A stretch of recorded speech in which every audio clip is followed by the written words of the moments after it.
നമ്മുടെയൊക്കെ ജീവിതത്തിൽ നമ്മുടെയൊക്കെ അധമ വികാരങ്ങളെയും വിചാരങ്ങളെയും ഇളക്കി വിടുന്ന ചില സാഹചര്യങ്ങൾ ഉണ്ടാവാം. നമ്മെ പ്രലോഭിപ്പിക്കാനുള്ള ആളുകളും ഉണ്ടാവാം. അത്തരം തെറ്റായ സന്ദർഭങ്ങൾ നമുക്ക് അനുകൂലമായി വരുമ്പോൾ പരിശുദ്ധ ഖുർആനിലെ സൂറത്ത് യൂസുഫിലെ 33-ാമത്തെ ആയത്ത് ഓർമ്മയിൽ വന്നാൽ മതി. നമുക്ക് തെറ്റിൽ നിന്നും ഒഴിഞ്ഞു മാറി നിൽക്കാൻ സാധിക്കും. സൂറ യൂസുഫിലെ 33-ാമത്തെ ആയത്തിൽ എന്താണ് പറയുന്നത്? മഹാനായ യൂസുഫ് അലൈഹിസ്സലാം പറയുന്നൊരു വാചകമാണ് ആ ആയത്തിലുള്ളത്.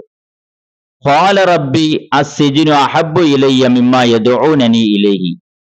ആ സ്ത്രീകൾ ഏതൊരു തെറ്റിലേക്കാണോ എന്നെ പ്രലോഭിപ്പിക്കുന്നത്, എന്നെ കൂട്ടിക്കൊണ്ടുപോകാൻ ശ്രമിക്കുന്നത്, അത് നിമിഷ നേരത്തേക്കുള്ള തെറ്റാണെങ്കിൽ പോലും അതിനേക്കാൾ ഞാൻ തെരഞ്ഞെടുക്കുന്നത്, അതിനേക്കാൾ ഞാൻ ഇഷ്ടപ്പെടുന്നത് ജയിൽവാസമാണ് എന്നാണ് യൂസുഫ് അലൈഹിസ്സലാം പറഞ്ഞത്.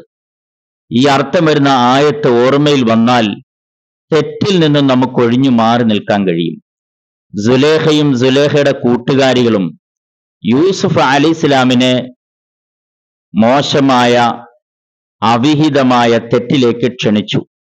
യൂസുഫ് അലൈഹിസ്സലാം അതിൽ നിന്ന് ഒഴിഞ്ഞു മാറി നിന്നിട്ട് പറഞ്ഞു, ജയിലാണ് എനിക്ക് അതിനേക്കാൾ ഇഷ്ടമെന്ന്. ഒരു ദിവസം ജയിലിൽ കിടക്കുന്നത് പറഞ്ഞറിയിക്കാൻ കഴിയാത്തത്രയും ബുദ്ധിമുട്ടുള്ള ക്ലേശമുള്ള കാര്യമാണ്. യൂസുഫ് അലൈഹിസ്സലാം അത് തെരഞ്ഞെടുക്കണമെന്നുണ്ടെങ്കിൽ തെറ്റിനെ അദ്ദേഹം എത്രത്തോളം വെറുത്തിട്ടുണ്ടാവും എന്ന് നമുക്കതിൽ നിന്ന് മനസ്സിലാക്കാൻ കഴിയുന്നില്ലേ? ആ ഒരൊറ്റ കാരണത്താൽ യൂസുഫ് അലൈഹിസ്സലാം 10 വർഷം നിരപരാധിയായി ജയിലിൽ കിടക്കേണ്ടി വന്നു. തന്നെ പ്രലോഭിപ്പിച്ച, തന്നെ ക്ഷണിച്ച ആ അവിഹിത ബന്ധത്തിൽ നിന്ന് ഒഴിഞ്ഞു മാറിയതിന്റെ പേരിൽ നിരപരാധിയായ എന്ന നിലയ്ക്ക് അദ്ദേഹത്തെ 10 വർഷം ജയിലിൽ അടയ്ക്കപ്പെട്ടു എന്നുള്ളതാണ്. ഒരു നിമിഷ നേരത്തെ തെറ്റിൽ നിന്നും ഒഴിഞ്ഞു മാറി നിൽക്കണമെങ്കിൽ നമ്മുടെ മനസ്സിനെ പറഞ്ഞു മനസ്സിലാക്കി കൊടുക്കണം. ഈ ഒരൊറ്റ ആയത്ത് മതി അത്തരം തെറ്റിൽ നിന്നും നമുക്ക് മാറി നിൽക്കാൻ.